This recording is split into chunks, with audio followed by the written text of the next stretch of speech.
Hello everyone, welcome back to my channel. என் பேர் நிஷா. இன்னைக்கு நம்ம சேனலில் சப்பாத்தி அண்ட் எக் கிரேவி எப்படி பண்ணணும் தான் பார்க்க போகிறோம். வாங்க. சப்பாத்தி பண்ணுறதுக்கு 2 கப் கோதுமை மாவு எடுத்திருக்கேன். அதில் தேவையான அளவு உப்பு போட்டுக்கோங்க. இதை தண்ணி விட்டு நல்லா பிசைஞ்சு எடுத்துக்க போகிறோம். கொஞ்சம் கொஞ்சமாக தண்ணி விட்டு இந்த மாதிரி நல்லா பிசைஞ்சுக்கோங்க. ரொம்ப தண்ணி ஊற்றக்கூடாது. கொஞ்சம் கொஞ்சமாக தண்ணி விட்டு இந்த மாதிரி பிசைஞ்சு எடுத்துக்கோங்க. அப்புறம் இதில் 2 ஸ்பூன் எண்ணெய் ஊற்றிக்க போகிறோம். எண்ணெய் எதுக்கு ஊற்றுறோன்னா, இது காயாமல் இருக்கிறதுக்கு.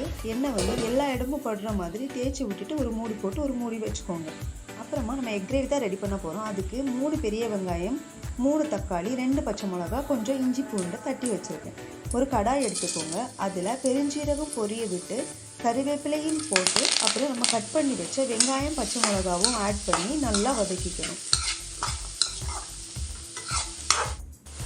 நல்லா வதங்கினதுக்கப்புறம் கட் பண்ணி வச்ச பூண்டும் இஞ்சியையும் ஆட் பண்ணிக்க போகிறோம்.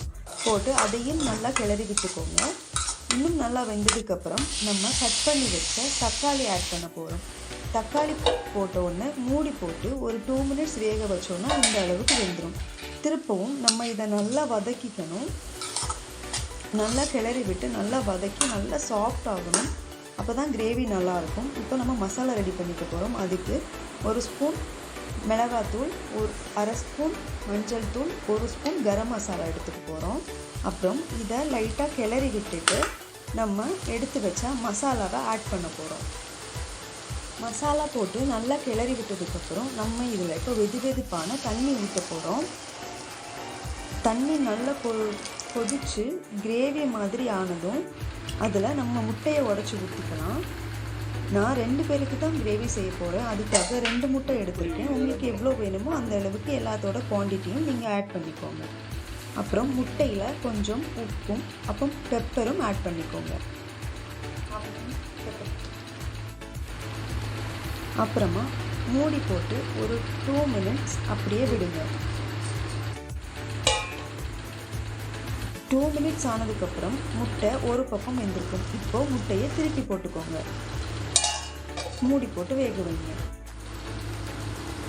எடுத்து பார்த்தா முட்டை கிரேவி ரெடி. உங்களுக்கும் கிரேவி பிடிச்சிருந்தா வீட்டில் ட்ரை பண்ணி பாருங்கள்.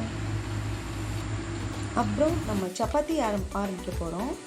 சப்பாத்தி அந்த மாதிரி உருண்டை பிடிச்சிக்கோங்க முதல்ல. அப்புறம் நம்ம உள்ளங்கையில் வச்சு ப்ரெஸ் பண்ணி அதை சர்க்கிள் ஷேப்பில் எடுத்துக்கோங்க.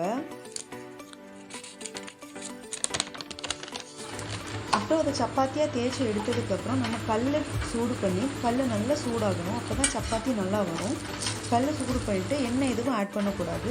சப்பாத்தி மாவை போட்டு நல்லா திருப்பி விட்டுக்கோங்க. அப்படியே விட்டுட்டிங்கன்னா முறுக்கு மாதிரி ஆகிடும். அதை எப்போவுமே திருப்பி போட்டு ப்ரெஸ் பண்ணிக்கிட்டே இருந்தோம்னா சப்பாத்தி ரெடி. கடைசியாக எண்ணெய் ஆட் பண்ணிக்கோங்க. சப்பாத்தி அண்ட் முட்டை கிரேவி ரெடி. உங்களுக்கு பிடிச்சிருந்தா சப்பாத்தி அண்ட் எக் கிரேவி செஞ்சு பாருங்கள். தேங்க்யூ ஃபார் வாட்சிங் and subscribe my channel. Thank you.